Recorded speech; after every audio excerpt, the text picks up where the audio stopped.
the women at Collective Shout have been playing the victim so hard over the past few weeks. They are the ones who decided to come into the gaming industry and try to ruin our hobby, and they really expected to face no backlash for that. But of course, now they are completely lying in their email newsletter to play the victim and solicit donations.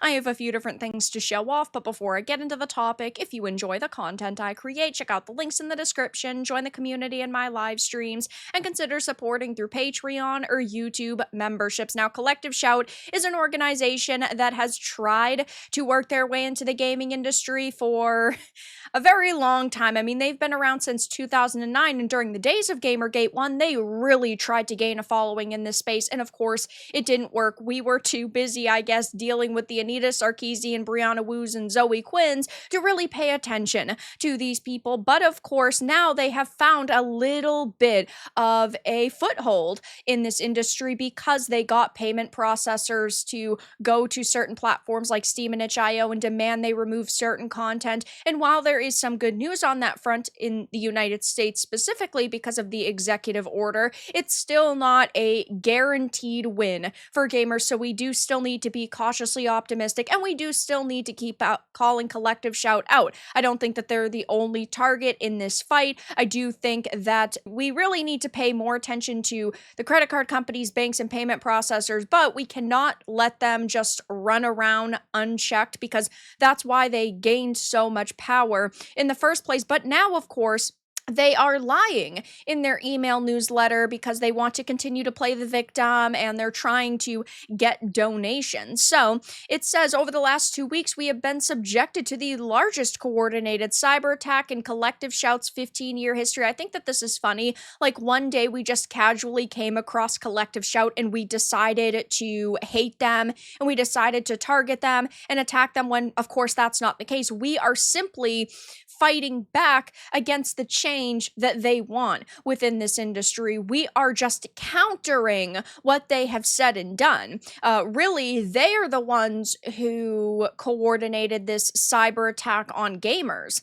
Our team has been hit with a daily barrage of vile abuse and harassment. Of course, as I always say, threatening somebody's life or trying to dox them is not okay. But in the case of Collective Shout, all I have primarily seen on social media is people criticizing them, and people like this want to say that criticism is actually hatred and harassment. And I'm not sitting here saying that they've received no death threats or no messages that push the limits. I'm sure that they have, because there's billions of gamers out there and not all of them can be controlled, but they're using this to their benefit. They are saying, well, guys, we're receiving so much hatred and so much vile abuse that we can group all gamers together as, like, disgusting degenerates. Of course, they've tried to do that because anybody who defends the sex simulator games or the adult NSFW games that have been removed off of certain platforms, they have called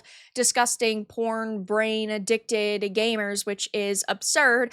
I don't necessarily care about the sex simulators themselves or the content within them, but I care about free speech, I care about protected entertainment, and I care about gamers being able to consume the content that they want that is legal, and video game developers to be able to create the content that they want that is legal. I wouldn't want things like A Song of Ice and Fire or Realm of the Elderlings banned because they have certain adult themes. I mean, then we have to start banning history books on the freaking Habsburgs if we can't have themes of, like, incest in our content. But it says we have been bombarded with R and death threats. Our images have been morphed into porn and we have been doxxed. I have not seen any of this on social media, and obviously I have been watching this situation very closely. I have been looking at Reddit threads, looking at threads on other platforms, watching comments, looking at their social feeds to see what they're saying. I haven't seen any of this. So, yeah, I just find it hard to believe that there's so much of this, like, vile abuse being levied towards them that they just can't stand it anymore. Again, 1 or 2 comments on social media is ignorable. 10 petitions were launched against us full of false accusations. Yeah, they even actually got change.org to remove some of the petitions against them. What change.org does is actually what Nexus Mods does with like Stellar Blade mods and mods that they don't want on the platform. They put it under review for several weeks and then they will either silently ban it or they will put it back up. But of course, because everybody's already talked about it, it doesn't get that much attention. It's a very, very scummy practice. They do share a couple of comments that, yeah, I would say push the limits, that are not good comments, that are unacceptable to say to another person. But 4 comments out of the millions and millions of gamers that are against you right now doesn't paint the full picture. And of course, they want to present it as if it's only toxic men that are doing this, misogynists, bigots, sexists, when really there are plenty of female gamers out there. I had actually recently made a post on that, which of course I want to bring up here. If 46% of gamers are female and Collective Shout is being criticized by millions of gamers, how did they come to the conclusion that only men are attacking their stance on censorship? And ultimately, we know that it's a lie, right? Because plenty of females are calling out their stance, but they don't want to admit it because it doesn't fit their narrative. Going back to the email, though, it says it's to punish us for our success in getting a raft of games featuring all of these different things off of gaming platforms Steam and itch.io. As you'll recall, we sent an open letter to 6 senior execs. They talk about that a little bit, and they say this historic victory sent these game defenders into a frenzy in our years of activism, making lots of enemies along the way and being somewhat battle-hardened. The act of misogynist cyber warfare is off the freaking charts. So if I'm a woman and I'm sitting here criticizing you, does that make me a woman-hating, misogynist, sexist bigot? I mean, what's the logic there? What happens when somebody like Savvy says that she doesn't agree with your stance, or Lumi Angler, or Haley Era, or Packer Girl? What happens then? It says, though, that's why we need your help right now to protect our movement, a movement on track for its biggest year of victories ever, including this one. They say that your tax-deductible gift today will help us protect our cyber systems from malicious attacks, help keep our online spaces free of women haters and trolls. I think that's so funny. Yeah, guys, because it's going to keep their online spaces free of women haters and trolls. What are they going to do?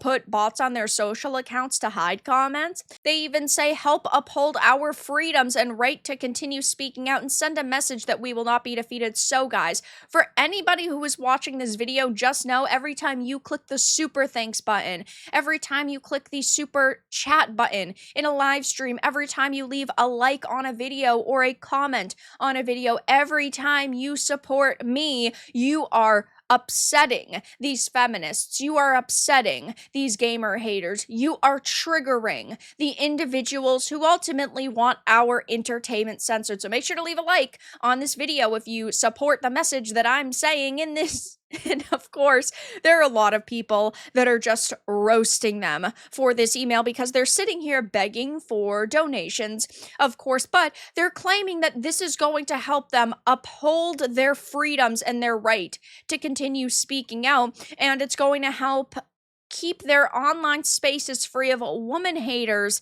and trolls. This newsletter is damage control. They are deliberately misleading their partners and backers, withholding from them that they drew ire from anti-censorship advocates and the general public. Of course, we didn't really expect them to actually speak the truth here and represent the situation truthfully. Here's another one to contemplate. Can you really say that the leadership of Collective Shout has been careful and has acted with standards of common sense and integrity? Did they put the interests of the charity above their own personal interests? Also, the fact that they speak of enemies shows that this is a personal and ideological crusade. This is not what acting in the public's interest looks like, and it should cost them their charity registration, if you ask me, which I totally and completely agree with. When you start using words like enemies, yes, ultimately you're going to paint a completely different picture. They say our enemies are trying to destroy our operating systems. They've gone after our global allies, charitable partners, ambassadors, and other backers.